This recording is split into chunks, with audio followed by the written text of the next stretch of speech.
Alright guys, this is foodoom and Swain coming in with our first commentary over Guild Wars 2, which is an amazing game. I would say I had a lot of fun this weekend doing absolutely nothing, but we're going to show you a little bit of Guild Wars 2 gameplay, World v World, and just our overall experiences of the game and opinions, whatnot. Basically what we're looking at right now is Lion's Ark, which was, in my opinion, one of the coolest cities. Visuals were absolutely amazing, beautiful, and scale. And coming from a Guild Wars 1 veteran, it was cool to see it reimagined in a larger scale. Indeed, indeed. Great. It's fantastic. So, sums up the city right there. Amazing.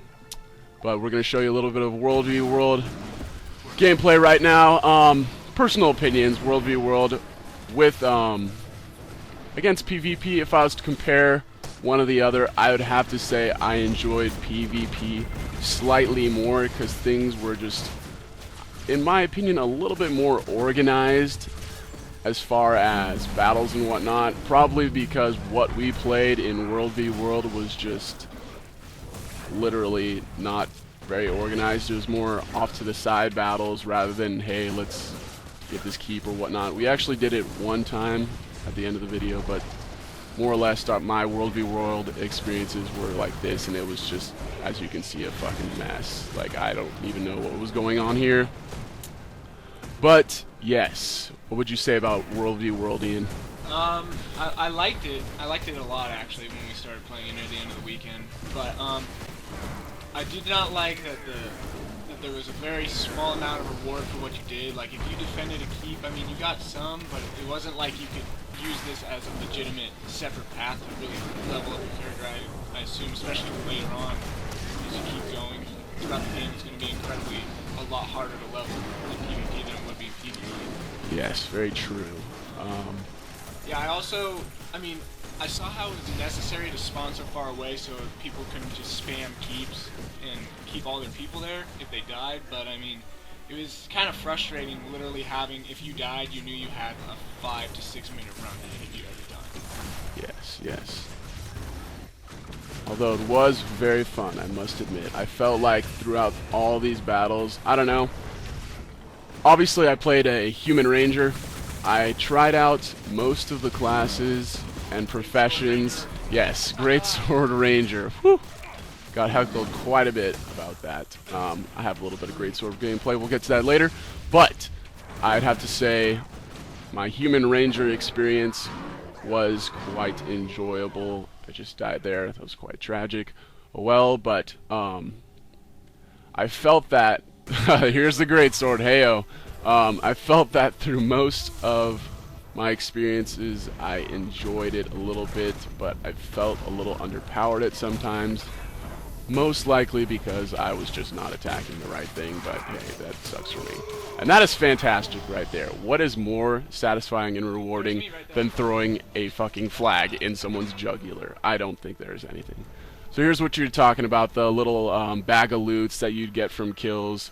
Obviously pretty cool to get a reward from killing somebody in like a World v World environment, PvP. But I think, in my opinion, the rewards could have been a little bit more rewarding, I'd say.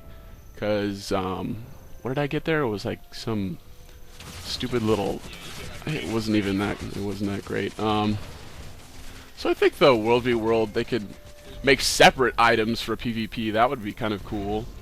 Or just... like pick up PvP only items. Yeah, that would be something interesting to do. I mean, when you open those chests in the mist, all those PvP items, it's just a ridiculous amount of PvP items already for launch. And I mean, this is just open beta weekend, or not open beta, but beta weekend 1.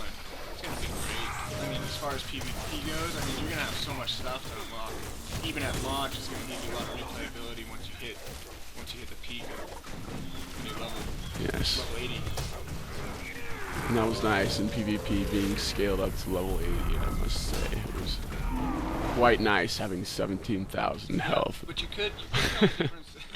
You could tell the difference between, you know, people that, you know, were scaled up from, let's say, level 25, who had different skill sets, you know, because they bought, you know, their 2 utility skills, 6 and 7 slot, are way better than what what I had as, you know, I was playing like a level 9 thief scale. Very true. That's the other thing. In PvP, difference between PvP and World v World.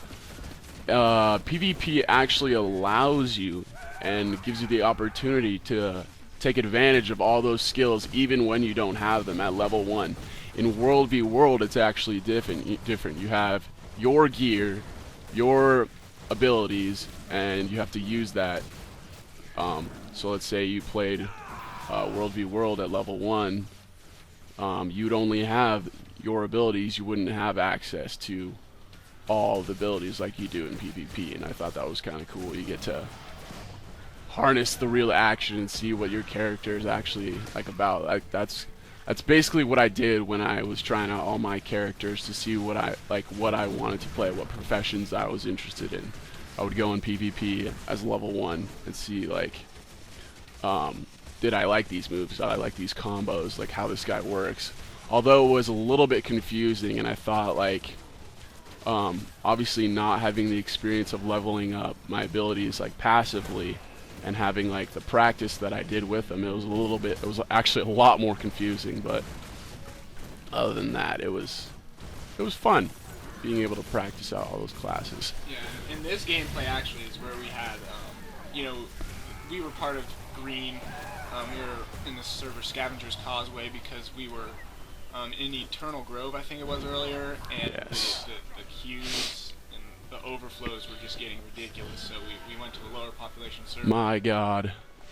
Overflows were awful. Yeah, I mean, they fixed overflows near the end of the weekend, but I mean, by that time, it was just so overly frustrating. Yes. I mean, we were sitting all in the same room, and we're like, alright, well, it's basically virtually impossible to play together, so this kind of sucks. It was a little it was a bummer. Boner kill, to say the least. And what's cool is, you know, the World v World, as everyone knows, is pretty organic. I mean, anything can really happen. I mean, we had control of one world, essentially, Scavenger's Causeway. We had control of one world earlier in the day. We come back to play again, and me and foodoom go to find that basically blue and red control the entire world. Alright. This sucks. Yeah. And basically we had the same experience that this red team is having right now, which was we were kind of just, I wouldn't even say banging on the gate, we were just slapping the gate and really didn't do anything. It was awful. Yeah, you know, the gates are, I mean, it's awesome, but I mean, if they have a few siege weapons on top. It's something you really have to organize with a lot of people. It takes a lot of teamwork, I'll say. Especially with the all the siege weapons. I mean, my god.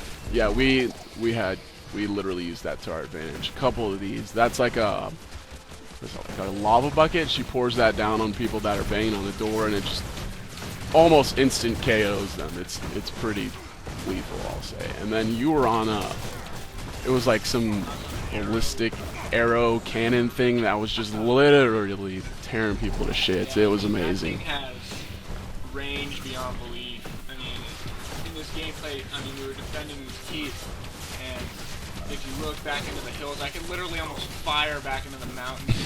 Just like, people had nowhere to run. They would My back god. up. Look at that. That's all of the ballistic arrows. Yeah, it's just spam, and I mean, when you're on the other side of it, you're like, God, this sucks. But when you're on the winning side of it, you're like, oh, It is. yes. And having that siege weaponry really gives you an advantage. Like, see, that team's trying to revive that guy, and they're just sitting under the pools, and they have to get out of there because they're all just getting shitted on. So it makes a huge difference. Siege weapons, they really do.